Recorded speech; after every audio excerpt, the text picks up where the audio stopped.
once again problem ನೋಡ್ಕೊಳ್ಳಿ. X company intends to submit a tender. You are required given the following particulars. Stock of finished goods ನೋಡಲಿ year ಸ್ವಲ್ಪ confusion ಮಾಡ್ತಿದ್ದಾರೆ ಅಲ್ಲಿ. 1970 first ಕೊಟ್ಟು 1971 ಮೇಲೆ ಕೊಡ್ತಾ ಇದ್ದಾನೆ ಅಲ್ಲಿ. ಆ ಡೇಟ್ ವೈಸ್ ಕರೆಕ್ಟ್ ಆಗಿ ತಗೋಬೇಕು. ಯಾವ್ದು ಫಸ್ಟ್ ಬರ್ತಲ್ಲಿ 70 ಫಸ್ಟ್ ಬರುತ್ತೆ, 71 ಆಮೇಲೆ ಬರ್ತಾ ಹೌದಾ. Okay, stock of finishing goods ಎಲ್ಲಿ ಬರುತ್ತೆ ನಮಗೆ?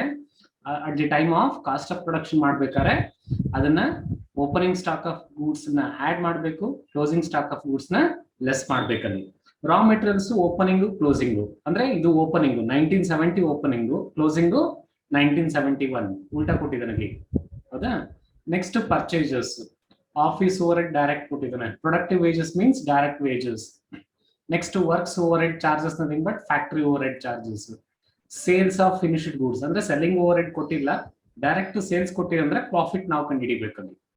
ಓಕೆ, ಇದು ಪ್ರೀವಿಯಸ್ ಇಯರ್ಗೆ ಅಂದ್ರೆ 1971ಗೆ ನಾವು ಕಂಡುಹಿಡಿಬೇಕಾಗಿದ್ದು. ಕೊಟೇಶನ್ ಪ್ರೈಸ್ ಅಂದ್ರೆ ನೆಕ್ಸ್ಟ್ ಪ್ರೈಸ್ ನಾವು ಮಾಡ್ಬೇಕಂದ್ರೆ ಅಥವಾ ಎಸ್ಟಿಮೇಟೆಡ್ ಮಾಡ್ಬೇಕಂದ್ರೆ the percentage of works on cost of productive wages ಅಂದ್ರೆ ವರ್ಕ್ಸ್ ನಥಿಂಗ್ ಬಟ್ ಫ್ಯಾಕ್ಟರಿ ಮಾಡ್ಬೇಕಾದ್ರೆ ಪ್ರೊಡಕ್ಟಿವ್ ವೇಜಸ್ ತಗೊಳ್ರಿ ಅಂದ್ರೆ ಡೈರೆಕ್ಟ್ ವೇಜಸ್ ಮೇಲೆ ತಗೊಳ್ರಿ ಅಂತ ಅರ್ಥಲ್ಲಿ.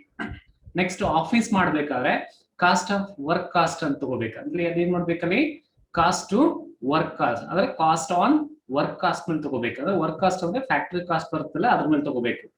Next on the base of above percentage prepare tender sheet after taking into consideration the following particulars. ಏನೇನ್ consideration ಕೊಟ್ಟಿದ್ದಾನೆ ನೋಡ್ರಿ. ಫಸ್ಟ್ ಮಟೀರಿಯಲ್ ಕನ್ಸ್ಯೂಮ್ ಕೊಟ್ಬಿಟ್ಟಿದ್ದಾನೆ ಅವನೇ ₹75,000, ವೇಜಸ್ ಕೊಟ್ಟಿದ್ದಾನೆ 40,000, net profit 15% on selling price. 15% ಅಂದ್ರೆ ಸೆಲ್ಲಿಂಗ್ ಪ್ರೈಸ್ ನಲ್ಲಿ ಆಲ್ರೆಡಿ ಆಡ್ ಆಗಿದೆ ಅಂತ ಅರ್ಥಲ್ಲಿ. Add ಆಗಿದೆ ಅಂದ್ರೆ ಅರ್ಥ ಏನಲ್ಲಿ 15/85 ಅಂತ ತಗೋಬೇಕು ನಾವು. ಓಕೆ, ಅದ್ರ ಬ್ರಾಕೆಟ್ ನಲ್ಲಿ ತಗೊಂಡಿರ್ಬೇಕಾರೆ selling price it should be add ಅಂದ್ರೆ ಆಲ್ರೆಡಿ ಆಡ್ ಆಗಿದೆ ಅಂತ ಅರ್ಥಲ್ಲಿ. ನಥಿಂಗ್ ಬಟ್ 15/85 ಬರ್ಬೇಕಲ್ಲಿ. ಓಕೆನಾ, ಕಾಸ್ಟ್ ಶೀಟ್ ಹಾಕ್ರಿ. ಬಟ್ ಇಲ್ಲಿ ಕಾಸ್ಟ್ ಪರ್ ಯೂನಿಟ್ ಕೊಟ್ಟಿಲ್ಲ ನಮ್ಗೆ, ಎಷ್ಟು ಯೂನಿಟ್ಸ್ ಪ್ರೊಡಕ್ಷನ್ ಮಾಡ್ತಾರಂತ. ಹಾಗಾಗಿ ಡೈರೆಕ್ಟ್ ಒಂದೇ ಕಾಲಮ್ ತಗೊಳ್ರಿ, ಅಮೌಂಟ್ ಕಾಲಮ್ ಟೋಟಲ್ ಕಾಸ್ಟ್. ಒಂದು ಇನ್ನರ್ ಕಾಲಮ್ ಬೇಕಾದ್ರೆ ತಗೊಳ್ರಿ, ಯಾಕಂದ್ರೆ ಮಟೀರಿಯಲ್ ಕನ್ಸ್ಯೂಮ್ ಕಂಡುಹಿಡಿಬೇಕಲ್ಲ. ಒಂದು ಇನ್ನರ್ ಕಾಲಮ್ ತಗೊಂಡು ಟೂ ಕಾಸ್ಟ್ ಶೀಟ್ ಹಾಕ್ಬೇಕಾ ಸರ್ ಇದಕ್ಕೂ? ಇದು ಎರಡು ಕಾಸ್ಟ್ ಶೀಟ್ ಹಾಕ್ಬೇಕು. Okay sir.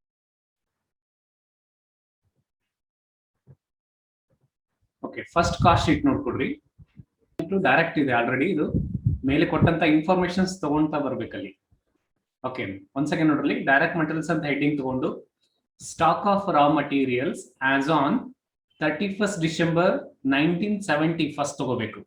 ಯಾಕೆ 1970 ತಗೋಬೇಕಂದ್ರೆ ಸ್ಟಾಕ್ ಆಫ್ ರಾ ಮಟೀರಿಯಲ್ಸ್ ಇದು ಫಸ್ಟ್ ತಗೋಬೇಕು, ಅಂದ್ರೆ ಓಪನಿಂಗ್ ಸ್ಟಾಕ್ ಅಂತ ಹೇಳಿ. 1970 ಆದ್ಮೇಲೆ 71 ಬರ್ತದ ನಮ್ಗೆ, ಅಂದ್ರೆ ಡಿಸೆಂಬರ್ ಮುಗಿದ್ಮೇಲೆ ಜನವರಿ ಬರುತ್ತೆ. ಹಾಗಾಗಿ ಅಲ್ಲಿ ಏನ್ ಮಾಡ್ಬೇಕಲ್ಲಿ 1970 ಫಸ್ಟ್ ತಗೊಂಡು ಅಂದ್ರೆ ಅದು opening stock. Usually as add purchases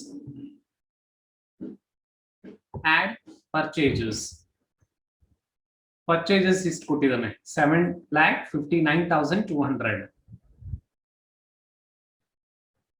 purchase ಒಂದ್ಸಲ ಚೆಕ್ ಮಾಡ್ಕೊಡ್ಲಿ. 7,59,200 ಅಕೌಂಟ್ ಹಾಕಿರಲ್ಲ. Next less stock of raw materials as on ಅಲ್ಲಿ ಅಂತಲ್ಲಿ 31st 6/71 ಅಂದ್ರೆ ಕ್ಲೋಸಿಂಗ್. ಹೌದಾ, ಕ್ಲೋಸಿಂಗ್ ನಥಿಂಗ್ ಬಟ್ ಮೈನಸ್ ಮಾಡ್ಬೇಕು ಇದನ್ನ. ಅಂದ್ರೆ ಇವೆರಡು ಆಡ್ ಮಾಡ್ಕೊಂಡ್ರೆ ನಮ್ಗೆ 7,92,480 ಇನ್ನರ್ ಕಾಲಮ್ ಅಲ್ಲಿ ಮೈನಸ್ 35,360 ಮೈನಸ್ ಮಾಡ್ಕೊಂಡಂತ ಬಂದಂತ figure 7,57,120 is the material consumed ಅಂತಾನು ಕರೀತಾರೆ ಇದನ್ನ. ಈ ಬರ್ದಿಲ್ಲ, ಬರ್ಕೊಡ್ಬೇಕಾರೆ ಮಟೀರಿಯಲ್ ಕನ್ಸ್ಯೂಮ್ಡ್ ಅಂತ ಕರೀತಾರೆ. ನೆಕ್ಸ್ಟ್ ಕೆಳಗಡೆ ಬರ್ಕೊಂಡು ಅದನ್ನ ಮಟೀರಿಯಲ್ ಕನ್ಸ್ಯೂಮ್ಡ್ ಅಂದ್ರೆ ಡೈರೆಕ್ಟ್ ಮಟೀರಿಯಲ್ಸ್ ಅನ್ನ ವ್ಯಾಲ್ಯೂಯೇಷನ್ಸ್ ಮಾಡಿ ನಾವು ಏನಾದ್ರು ಕಂಡಿಡಿದ್ರೆ ಅದನ್ನ ಮಟೀರಿಯಲ್ ಕನ್ಸ್ಯೂಮ್ಡ್ ಅಂತ ಕರೀತಾರೆ. ನೆಕ್ಸ್ಟ್ ಬರ್ಕೊಂಡ್ರೆ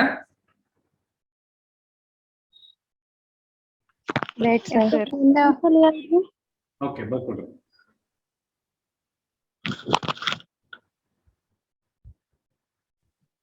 ಒಂದ್ಸಲ ಕ್ಯಾಲ್ಕುಲೇಟರ್ ತಗೊಂಡು ಚೆಕ್ ಮಾಡ್ಕೊಂತ ಬರ್ರಿ. ಇದು ಕ್ಯಾಲ್ಕುಲೇಷನ್ಸ್ ಎಲ್ಲಾದ್ರೂ ರಾಂಗ್ ಇತ್ತಂದ್ರೆ ಹೇಳ್ರಿ. ಯಾಕೆ ನಾನು ಈಗಲೇ ಮಾಡಿದ್ದೀನಿ. ಪರ್ಚೇಸ್ ನಥಿಂಗ್ ಬಟ್ ಅದೇಂತಲ್ಲಿ ಪರ್ಚೇಸ್ ನ ಆಡ್ ಮಾಡಿ less closing stock of raw materials ನ ಲೆಸ್ ಮಾಡಿದ್ವಿ, ಹಾಗಾಗಿ ಮಟೀರಿಯಲ್ ಕನ್ಸ್ಯೂಮ್ ಬಂತು ನಮ್ಗೆ. Next productive wages nothing but direct wages ಅಂತ ಹೇಳಿ. ಡೈರೆಕ್ಟ್ ವೇಜಸ್ ಒಂದ್ಸಲ ಪ್ರಾಬ್ಲಮ್ ನೋಡ್ಕೊಡ್ರಿ. ಪ್ರೊಡಕ್ಟಿವ್ ವೇಜಸ್ ಅಂತ ಕೊಟ್ಟಿದ್ದಾನೆ 5,16,880. ಅದೇ ಡೈರೆಕ್ಟ್ ವೇಜಸ್ ತಗೊಳ್ತಾ ಇದೀವಿ, ಅದು ಪ್ರೊಡಕ್ಟ್ ವೇಜಸ್ ಅಂತಾನು ಕೊಟ್ಟಿದ್ದಾರೆ. ಹಾಗಾಗಿ ಡೈರೆಕ್ಟ್ ಅಲ್ಲಿ ಪ್ರೊಡಕ್ಟಿವ್ ವೇಜಸ್ ಅಂತಾನೆ ತಗೊಂಡಿದ್ವಿ 5,16,880.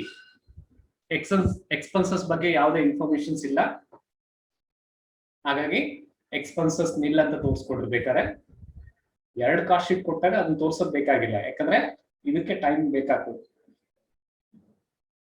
ಡೈರೆಕ್ಟ್ ಎಕ್ಸ್ಪೆನ್ಸಸ್ ಇಲ್ಲ ಅಂತ ಹೇಳಿ ನೆಕ್ಸ್ಟ್ ಪ್ರೈಮ್ ಕಾಸ್ಟ್ ಅಂತ ಬರ್ಕೊಂಡಿ ನಾವು. Prime cost it should be 12,74,000 ಅಂತೆ, ಕರೆಕ್ಟಾ? ಟೋಟಲ್ ಮಾಡ್ಕೊಡ್ರಿ. Material consume plus productive wages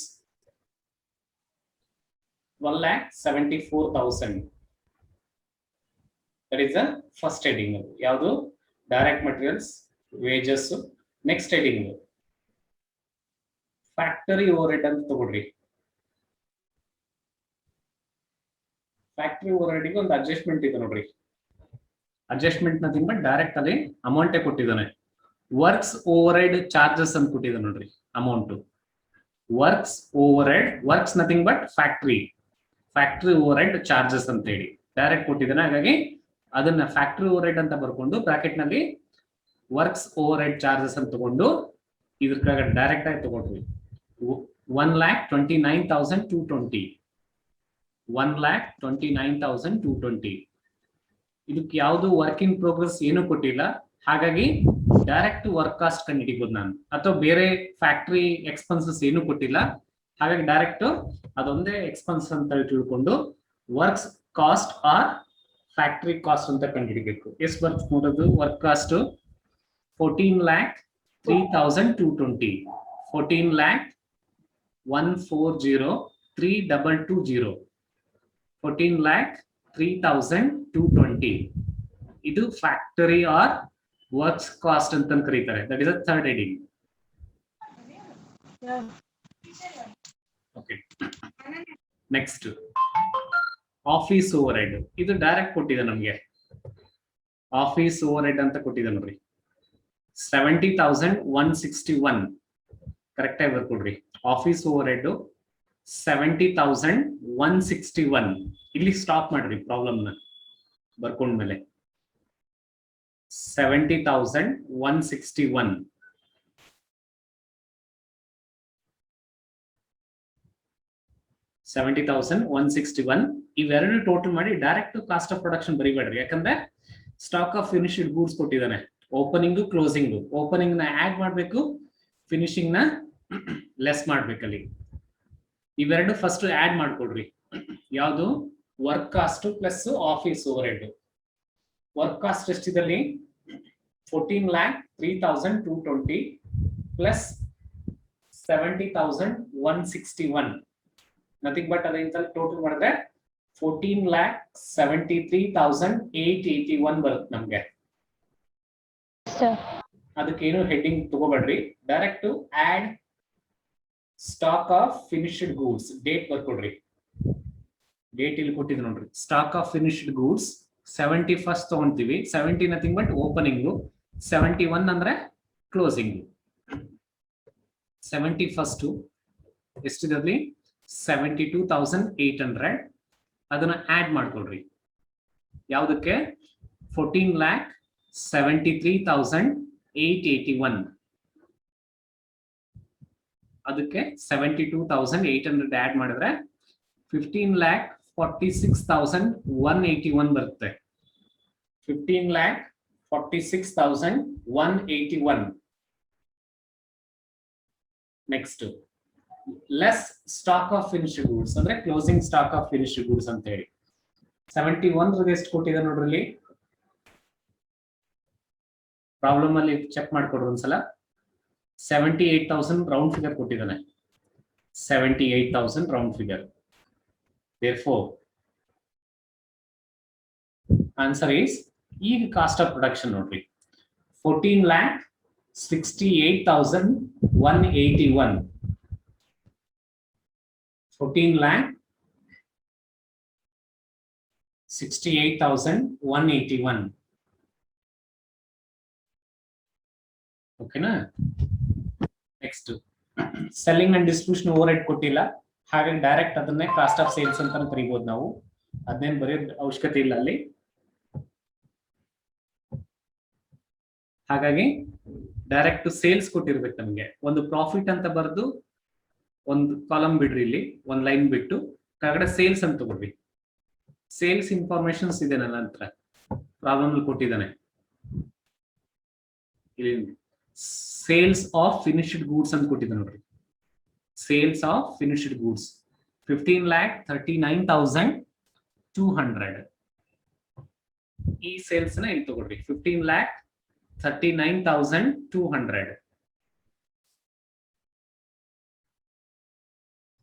ಈ ಬಂದಂತ ಫಿಗರ್ ನ ಕಾಸ್ಟ್ ಆಫ್ ಪ್ರೊಡಕ್ಷನ್ ಅಲ್ಲಿ ಲೆಸ್ ಮಾಡ್ರಿ.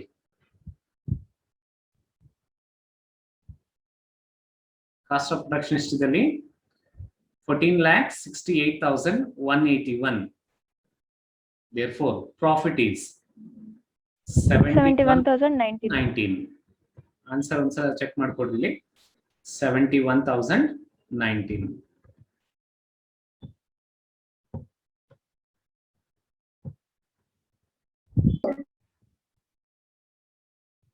ಮ್ಯೂಟ್ ಮಾಡ್ಕೊಡ್ರಿ ನಿಮ್ಮ ವಾಯ್ಸ್ ಎಲ್ಲ. ಓಕೆ, ಇಲ್ಲಿ cost of materials 75,000 direct materials ಅಂತ ತಗೊಂತೀವಿ. ವೇಜಸ್ ಕೊಟ್ಟಿದ್ದಾನೆ, wages to paid to workmen ಅಂದ್ರೆ ನಥಿಂಗ್ ಬಟ್ ಡೈರೆಕ್ಟ್ ವೇಜಸ್ 40,000. ಇದು ಲಾಸ್ಟ್ ಗೆ ಬರುತ್ತೆ. ಪ್ರಾಫಿಟ್ ಕೊಟ್ಟಿದ್ದಾರೆ, ನಾವು ಸೇಲ್ಸ್ ಕಂಡಿಬೇಕು. ಇಲ್ಲಿ ಪ್ರಾಫಿಟ್ ನಥಿಂಗ್ ಬಟ್ ಬಂದಂತ ಕಾಸ್ಟ್ ಆಫ್ ಸೇಲ್ಸ್ ಗೆ ಅಥವಾ ಕಾಸ್ಟ್ ಆಫ್ ಪ್ರೊಡಕ್ಷನ್ ಗೆ 15% ಮಾಡ್ಕೊಂಡ್ರೆ ಅಂದ್ರೆ 15/85 ಮಾಡ್ಕೊಂಡ್ರೆ I can get the profit ಬರುತ್ತೆ. ಓಕೆ, ಫಸ್ಟ್ ಇವೆರಡು ತಗೊಳ್ರಿ. ಯಾವುದು? Direct materials and direct wages. ಇವೆರಡು ಅಕೌಂಟ್ ಹಾಕಿದ್ರಲ್ಲ, ಎಸ್ಟಿಮೇಟೆಡ್ ಕಾಸ್ಟ್ ಶೀಟ್ ಅಂತ ತಗೊಳ್ರಿ. ಅದನ್ನ ಈ ತರ ಬರ್ಕೊಡ್ರಿ. Estimated cost sheet in the books of X company limited. Estimated cost sheet in the books of X company limited. Estimated cost sheet in the books of X company limited.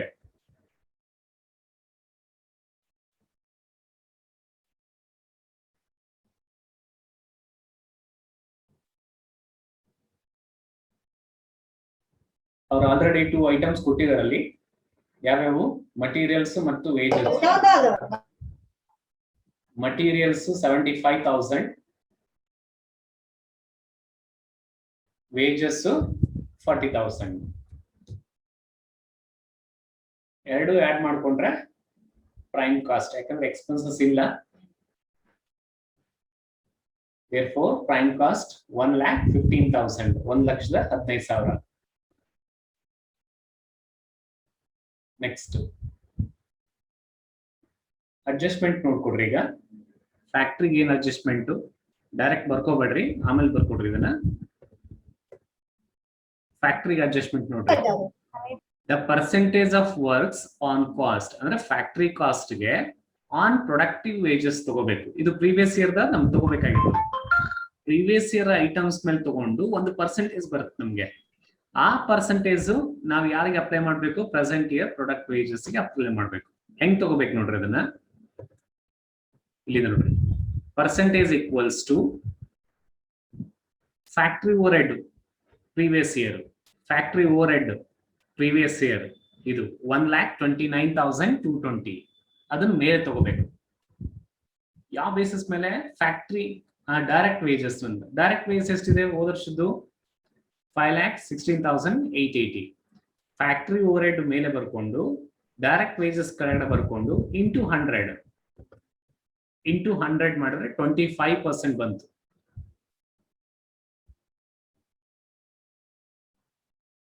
ಇದು already previous problem ಅಲ್ಲಿ ನಾವೇನ್ ಮಾಡ್ತಾ ಇದ್ವಿ ಅಂದ್ರೆ separate ಮಾಡ್ತಾ ಇದ್ವಿ. ಇಲ್ಲಿ items ಕಡಿಮೆ ಇದಾವೆ, ಹಾಗಾಗಿ ಇಲ್ಲೇ ಮಾಡ್ತಾ ಇದ್ವಿ. ಓಕೆನಾ? ಇದನ್ನೇನಂತ ತಗೊಂತೀವಿ ನಾವು, previous year factory overhead, previous year direct wages into 100, 25% ಬಂತು. ಅವಾಗ ಏನ್ ಮಾಡ್ಬೇಕಲ್ಲಿ, 25% on direct wages in present direct wages. ಯಾವುದು ಪ್ರೆಸೆಂಟ್ ಡೈರೆಕ್ಟ್ ವೇಜಸ್ ಎಷ್ಟಿದೆ, 40,000 ಇದೆ, ಇಂಟು 25% ನಥಿಂಗ್ ಬಟ್ 10,000. ಈ ತರ 40,000 ಇಂಟು 25% 10,000 ಬಂತು. ಕ್ಯಾಲ್ಕುಲೇಷನ್ ಮಾಡಿದ್ರೆ 10,000 ಬಂತು. ಅದನ್ನ ಆಡ್ ಮಾಡ್ಕೊಂಡ್ರೆ ನನಗೆ works overhead work cost or factory cost 1,25,000 ಬಂತು. ನೆಕ್ಸ್ಟ್ ಆಫೀಸ್ ಓವರ್ ಹೆಡ್ ನೋಡ್ರಿ, ಆಫೀಸ್ ಓವರ್ ಹೆಡ್ ಅಡ್ಜಸ್ಟ್ಮೆಂಟ್ ಒಂದ್ಸಲ ಚೆಕ್ ಮಾಡ್ಕೊಡ್ರಿ. The percentage of office on cost to work cost ಅಂತ. ವರ್ಕ್ ಕಾಸ್ಟ್ ಅಂದ್ರೆ ಫ್ಯಾಕ್ಟರಿ ಕಾಸ್ಟ್ ಮೇಲೆ, ಅಂದ್ರೆ ಪ್ರೀವಿಯಸ್ ಇಯರ್ ತಗೋ. ಏನ್ ಕಂಡುಹಿಡಿಬೇಕು, office overhead. Office overhead ಮೇಲೆ ತಗೋಬೇಕು. ಯಾವ್ದ್ರ ಮೇಲೆ ಕಂಡುಹಿಡಿಬೇಕು, ವರ್ಕ್ ಕಾಸ್ಟ್ ಕೆಳಗಡೆ ತಗೋಬೇಕು. ಇದು ಪ್ರೀವಿಯಸ್ ಇಯರ್ದು. ಆಫೀಸ್ ಓವರ್ ಹೆಡ್ ಹೋದ ವರ್ಷದ ಎಷ್ಟಿದಲ್ಲಿ 70,161, ಇದು ಮೇಲೆ ತಗೊಂತೀನಿ. ವರ್ಕ್ ಕಾಸ್ಟ್ ಎಷ್ಟು ಬಂತು, ಪ್ರಾಬ್ಲಮ್ ನೋಡ್ಬೇಕು. ಇದನ್ನ ಪ್ರಾಬ್ಲಮ್ ನಲ್ಲಿ 14,03,220 ಬಂದಿದೆ. ಅದನ್ನ ಇಲ್ಲಿ ಬರ್ಕೊಂಡಿದ್ದೀರಿ. 70,161 ಒಂದ್ಸಲ ಚೆಕ್ ಮಾಡ್ಕೊಡ್ರಿ. 70,161 divided by 14,03,220 into 100, 5% ಬರುತ್ತಂತೆ. ಕರೆಕ್ಟಾ? ಆ 5% ಅನ್ನ ಏನ್ ಮಾಡ್ಬೇಕಲ್ಲಿ, office overhead 5% on work cost. ಅಂದ್ರೆ ಪ್ರೆಸೆಂಟ್ ವರ್ಕ್ ಕಾಸ್ಟ್ ಎಷ್ಟಿದೆ ನೋಡ್ರಿ, 1,25,000 ಇದೆ. ಆ 1,25,000 ಗೆ 5% ಪ್ರೆಸೆಂಟ್ ಇಯರ್ಗೆ. ಕ್ಯಾಲ್ಕುಲೇಷನ್ ಪರ್ಸೆಂಟೇಜ್ ಮಾಡ್ಬೇಕಾದ್ರೆ ಪ್ರೀವಿಯಸ್ ಇಯರ್ ತಗೋಬೇಕು. ಅದನ್ನ ಅಪ್ಲೈ ಮಾಡ್ಕೋಬೇಕಂದ್ರೆ ಪ್ರೆಸೆಂಟ್ ಇಯರ್ ತಗೋಬೇಕು. ಅದನ್ನ ನೆನಪಿಟ್ಕೊಡ್ರಿ ಕರೆಕ್ಟ್ ಆಗಿ. ದಟ್ ಶುಡ್ ಬಿ 1,25,000 ಇಂಟು 5% ಮಾಡಿದ್ರೆ 6,250 ಬರುತ್ತೆ. 6,250.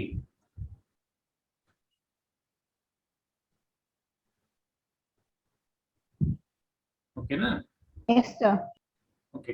ಇದು ಆದ್ಮೇಲೆ ಒಂದ್ ಡೌಟ್ ಬರುತ್ತೆ ನಮ್ಗೆ, ಫಿನಿಶ್ಡ್ ಸ್ಟಾಕ್ ಬಂದಿಲ್ಲ ಇಲ್ಲಿ ಅಂದ್ರೆ ಸೆಕೆಂಡ್ ಕಾಸ್ಟ್ ಶೀಟ್ ನಲ್ಲಿ ಫಿನಿಶ್ಡ್ ಸ್ಟಾಕ್ ಗೆ ಇರಲ್ಲ ಅಲ್ಲಿ. ಯಾಕಂದ್ರೆ ಅದು ಹೋದ ವರ್ಷಕ್ಕೆ ಸಂಬಂಧಪಟ್ಟಿರ್ತದೆ, ಆ ವರ್ಷದ ಅಲ್ಲಿಗೆ ಕಂಪ್ಲೀಟ್ ಆಗಿರ್ತದೆ. ನೆಕ್ಸ್ಟ್ ನಮ್ಗೆ ಏನಾದ್ರು ಪ್ರೀವಿಯಸ್ ಇಯರ್ ನಲ್ಲಿ ಏನಾದ್ರು ನೆಕ್ಸ್ಟ್ ಓಪನಿಂಗ್ ಫಿನಿಶ್ಡ್ ಸ್ಟಾಕ್ ಅಂತ ಮತ್ತೆ ಕೊಟ್ಟಿದ್ರೆ, ಈ ವರ್ಷದ ಅಂದ್ರೆ ಎಸ್ಟಿಮೇಟೆಡ್ ಫಿನಿಶ್ಡ್ ಸ್ಟಾಕ್ ಅಂತ ಕೊಟ್ಟಿದ್ರೆ, ಅವಾಗ ಇಲ್ಲಿ ಆಡ್ ಮತ್ತೆ ಲೆಸ್ ಮಾಡ್ತಾ ಇದ್ವಿ. ಓಪನಿಂಗ್ ಮತ್ತೆ ಕ್ಲೋಸಿಂಗ್ ನ ಲೆಸ್ ಮಾಡ್ತಾ ಇದ್ವಿ. ಓಕೆನಾ? ಬಟ್ ಇಲ್ಲಿ ಏನು ಕೊಟ್ಟಿಲ್ಲ ಅಂತ ಹೇಳಿ ಡೈರೆಕ್ಟ್ ಆಗಿ ತಗೊಂತಾ ಇದ್ದೀನಿ ನಾನು. ಕಾಸ್ಟ್ ಆಫ್ ಪ್ರೊಡಕ್ಷನ್ ಅಂದ್ರೆ work cost plus office overhead add ಮಾಡಿದ್ರೆ ಕಾಸ್ಟ್ ಆಫ್ ಪ್ರೊಡಕ್ಷನ್ 1,31,250. 1,31,250 ಕರೆಕ್ಟಾ ಟೋಟಲ್ ಅದು? ಓಕೆ. ಇಲ್ಲಿ ಸೆಲ್ಲಿಂಗ್ ಓವರ್ ಹೆಡ್ ಏನು ಕೊಟ್ಟಿಲ್ಲ, ಡೈರೆಕ್ಟ್ ನಮಗೆ ಪ್ರಾಫಿಟ್ ಇನ್ಫಾರ್ಮೇಶನ್ ಕೊಟ್ಟಿದ್ದ. ಓಕೆ, ಪ್ರಾಫಿಟ್ ಇನ್ಫಾರ್ಮೇಶನ್ ನೋಡ್ಕೊಟ್ಟಿ. ಏನಿದೆ ಪ್ರಾಫಿಟ್ ಇನ್ಫಾರ್ಮೇಶನ್ ಅಲ್ಲಿ? ಲಾಸ್ಟ್ ಐಟಮ್ ಇದೆ ನೋಡಿ, C net profit to be provided. Net profit ಕೊಟ್ಟಿದ್ದಾನೆ, to be provided at 15% on selling price. 15% on selling price ಅಂದ್ರೆ ಇದೇ ಪ್ರೈಸ್ ಮೇಲೆ ತಗೋಬೇಕು. ಯಾಕಂದ್ರೆ ಸೆಲ್ಲಿಂಗ್ ಓವರ್ ಹೆಡ್ ಕೊಟ್ಟಿದೆ ನನಗೆ. ನೆಕ್ಸ್ಟ್ ಹೆಡಿಂಗ್ ಏನ್ ತೋರಿಸ್ತಾ ಇದೆ ಅಂದ್ರೆ ಸೆಲ್ಲಿಂಗ್ ಅಂಡ್ ಡಿಸ್ಟ್ರಿಬ್ಯೂಷನ್ ನಿಲ್ ಅಂತ ತಗೊಂಡು ಕಾಸ್ಟ್ ಆಫ್ ಸೇಲ್ಸ್ ಅಂತ ಬರೀತಾ ಇದ್ದೆ ಅಷ್ಟೇ. ಅದನ್ನೇನು ಬರೆಯೋ ಅವಶ್ಯಕತೆ ಇಲ್ಲ. Direct selling price that should be ಇದೇ ಐಟಮ್ ಅಂತ ತಗೋಬೇಕು ನಾನು. ಪ್ರಾಫಿಟ್ 15% ಆನ್ ಸೆಲ್ಲಿಂಗ್ ಪ್ರೈಸ್ ಅಂತ ತಗೊಂಡು 1,31,250 ಇಂಟು 15 divided by 85 ತಗೋಬೇಕು. ಸೆಲ್ಲಿಂಗ್ ಪ್ರೈಸ್ ಕೊಟ್ರೆ, ಸೆಲ್ಲಿಂಗ್ ಪ್ರೈಸ್ ಅಂತ ಡೈರೆಕ್ಟ್ ಕೊಟ್ಟಿದ್ರೆ, ಹಾಗಾಗಿ ಸೆಲ್ಲಿಂಗ್ ನಲ್ಲಿ ಆಡ್ ಆಗಿದೆ ಅಂತ ಅರ್ಥದಲ್ಲಿ. ಓಕೆನಾ? ಆಡ್ ಆಗಿದೆ ಅಂತ ಅರ್ಥದಲ್ಲಿ ಅದರಲ್ಲಿ ಮೈನಸ್ ಮಾಡ್ಕೊಂಡ್ರೆ ನನಗೆ 15% ಪ್ರಾಫಿಟ್ ಇದೆ ಅಲ್ಲಿ, ಅಂದ್ರೆ 23,162 ಬರುತ್ತೆ. ಇವೆರಡು ಆಡ್ ಮಾಡ್ಕೊಂಡ್ರೆ ನನ್ನ ಪ್ರಾಫಿಟ್, ಅಥವಾ ಇದು ನಮ್ದು ಬ್ಯಾಲೆನ್ಸಿಂಗ್ ಫಿಗರ್. ಯಾವುದು? Tender price or quotation price ಅಂತ ಕರೀತಾರೆ. ಇದು ಬ್ಯಾಲೆನ್ಸಿಂಗ್ ಫಿಗರ್.